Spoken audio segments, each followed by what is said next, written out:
is the top comedian in America, Michael Weiner Savage. What a joke this guy is, man. No one amuses me more than this guy. He can't be serious. Can't do it. All right, let's listen in. I mean, look at the mania. And let me tell you something real quick before we start this. When he starts talking about Harvard and privileged people, shockingly enough, he is not referring to George W. Bush. He's referring to Barack Obama. Get a load of this. New Hampshire, Dennis, you're on the Savage Nation. Thank you, sir. My question was, it's not a question, it's just, I'm 62 years old, and when I went to school, if you didn't cut the mustard, you stayed back. Now, I guess, we have this thing called social promotions. Yes, and you have self-esteem. In fact, now if you do cut the mustard a little too sharply, they single you out for being a racist.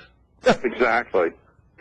And I would like to hear your comments on this whole aspect of social promotion, because usually the people that are socially promoted end up, unfortunately, like Columbine, bringing guns to school. No. When you're socially promoted, you wind up as President of the United States. If you're socially promoted your whole life and nobody challenges you because you're of the proper constitution and composition and you look exactly right and everyone's afraid to say a word to you, why you then go to Harvard, you then go to the law review, you then get elected, to the next level. This is what happens in a country that's intimidated by its own policies and its own fears.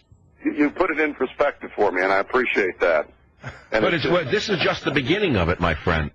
You haven't seen any of what's coming in this country. You are going to see a replacement of competent white men, and I'm targeting exactly the group that's going to be thrown out of jobs in the government. And I'll say it, and I'll be the first to say it, and I may be not the last to say it. I am telling you that there's going to be a wholesale firing of competent white men in the United States government, up and down the line, in police departments, in fire departments. Everywhere in America you're going to see an exchange that you've never seen in history, and it's not going to be necessarily for the betterment of this country.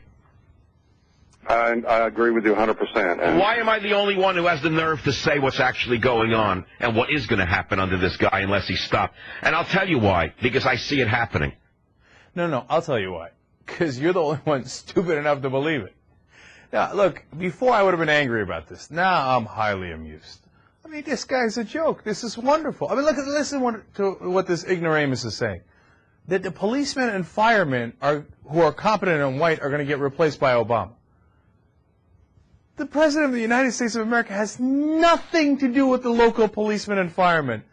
Michael Savage has no idea how the government works. And who are the competent white men that are going to be thrown out? What, like George W. Bush and Dick Cheney and Don Rumsfeld? Those kind of competent white men? Oh, no. Egads, please don't leave. How about those guys asking for a bailout? Those are the competent white guys you're talking about? And social promotion? What, Barack Obama was, and people came to like, oh, wow, you're born of a mother from Kansas who didn't have much money and a father from Kenya. Let's put you on a pedestal. Who backed up Obama? Who promoted him socially? No one. On the other hand, George W. Bush and social promotion? I mean, look, how can you make this argument? How can anyone believe it is the better question? You're listening to the Michael Savage program on the radio, and he says Obama only got to where he is because of social promotion, and George W. Bush earned it. I mean, which planet? These guys, they live in a different world than us, man. And then the caller's like, oh, yeah, this is what leads to Columbine. Black people becoming successful in America leads to Columbine? And then, of course, Savage backs him up. But here's the one that really amused me. People who cut the mustard a little too sharply, if they do that, they're called a racist. Can anyone decipher that for me? First of all, I don't know what cutting the mustard too sharply is. But let's assume that he's saying people who are too successful are called a racist. Why? I don't understand that. I don't understand the logical connection. Even in your crazy right-wing mind, I don't understand the connection. Who calls successful people racist? No one. And besides which, you know who the successful person is? Barack Obama. He's the one that cut the mustard too sharply. God, man, they are not attached to logic. It's just they're not interested in it. Man, that's amazing to me. All right, okay, look.